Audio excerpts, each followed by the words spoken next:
अल्लाह ने मोमिनों से उनकी जानें और उनके माल खरीद लिए हैं और इसके एवज उनके लिए बहिश्त तैयार की है।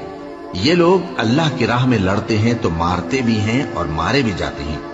ये तौरात और इंजील और कुरान में सच्चा वादा है जिसका पूरा करना उसे जरूर है।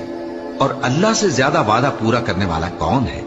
तो जो सौदा तुमने उससे किया है उससे खुश रहो और यही बड़ी कामयाबी है।